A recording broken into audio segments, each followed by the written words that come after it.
let's be honest. We all have those friends that we can measure by the number of mice they've broken throwing them at the wall. And if we're being honest, we can all think of times in our past where tilt got the best of us. We got frustrated, we got angry, we might have said a swear word.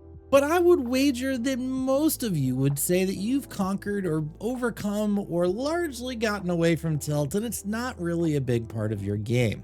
But I'm here to tell you that there is a form of tilt that just about every one of us have, and it's very dangerous. My name is Rob Gardner. I am over a 20-year poker professional, and I also love talking poker and topics that can help you get better at the game and have more fun. And today, we're going to talk about entitlement tilt. Now, what is entitlement tilt? Entitlement tilt is this concept that we believe we deserve a certain outcome. Practically speaking, in poker, it's not necessarily that we get into a particular spot and we feel like we deserve to win that hand, although that certainly is an example of entitlement tilt. What is more common is as we have negative outcomes, we feel like those negative outcomes are paying a price or paying our dues. And after X amount of negative outcomes, we now suddenly deserve an amazing outcome. I haven't won a tournament in 5 weeks. Therefore, I should win a tournament today. I've lost my last 4 coin flips. Therefore, I deserve to win this coin flip. When in reality, it doesn't matter how many coin flips you've won or lost. The odds of winning a coin flip are the odds of winning a coin flip. But you may be thinking, but Rob, I don't sit there and lose a coin flip and throw my mouse or keyboard at the wall. So let's talk about why this is such a problem. We have this thing called a subconscious, and it's good and it's bad. It kind of learns over time how to keep us in good situations and how to help us avoid bad situations. It's almost like a fight or flight mode that is constantly operating. The problem is it gets so desperate to keep us in good situations and avoid bad situations that while the motivations are good, the outcome is not. And it can lead us to decisions that aren't really ideal. So because of this process, something that tends to happen in a lot of people's lives is our subconscious is always looking for an excuse. If our subconscious can come up with one reason why we didn't get the result we wanted, why we didn't accomplish the goal we wanted to achieve, then our subconscious gets to go, we're no longer culpable. We have no more responsibility in the situation. And it allows us to let our guard down. So let's talk about it in a practical example. You're playing a poker tournament, you're going along, you're 3 hours in, you've built a big stack, you get all in with aces against sixes, and the guy hits a 6. And 30 minutes later, you bust the tournament losing a coin flip. Your subconscious instantly says, well, if you would have won that hand with aces, you would have had a massive stack and you probably would have gone deep.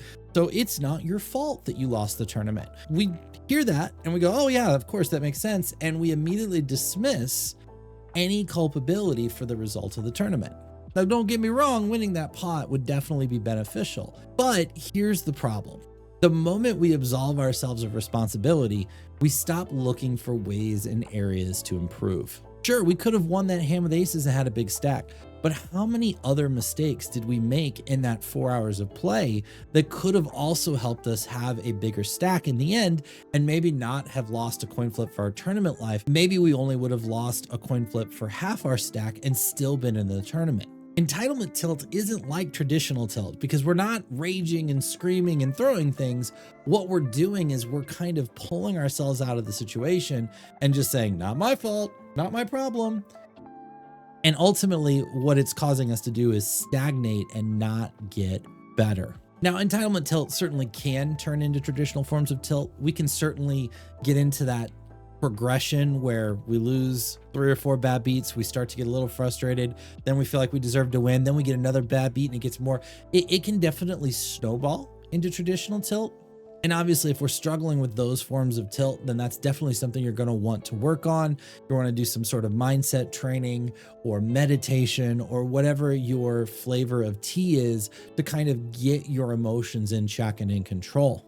But I think the bigger lesson for today is what situations are we trying to absolve ourselves of responsibility for and not try to get better just because we can look at one or two things and point to it and say, well, I should have won this hand. I should have won this pot. I should have cashed this tournament. I should have made the final table. And at that point, just deciding that we're good enough for the situation and we don't need to get any better.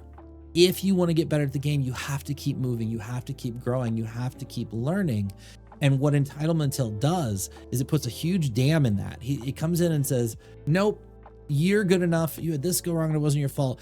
Therefore, nothing is your fault. Therefore, you didn't do anything wrong. Therefore, you don't need to worry about it.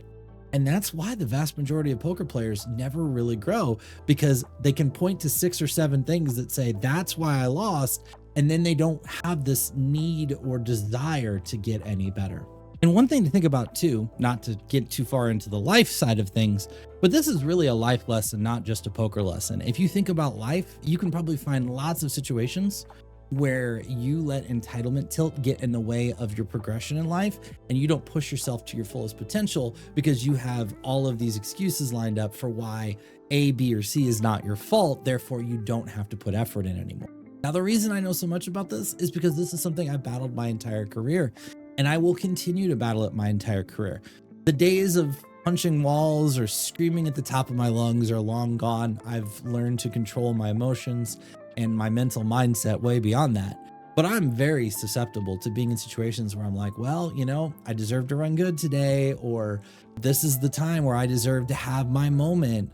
Those are thoughts that just naturally pop into my head, and I have to constantly be aware of them and battle them and push back and understand that we're not guaranteed anything. This is a game of chance. It's a game of variance. And yes, the better players will win over the long run, but in any given event, anything can happen. And if you start putting this mantra on that you deserve anything in poker, then you're going to be continually disappointed and you're going to continue to not push yourself to your fullest potential. So be honest.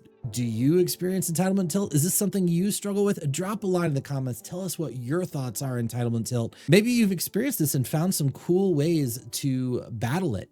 Drop them in the comments below so others can see and learn from your experiences. That's it for me today, guys. We will see you soon.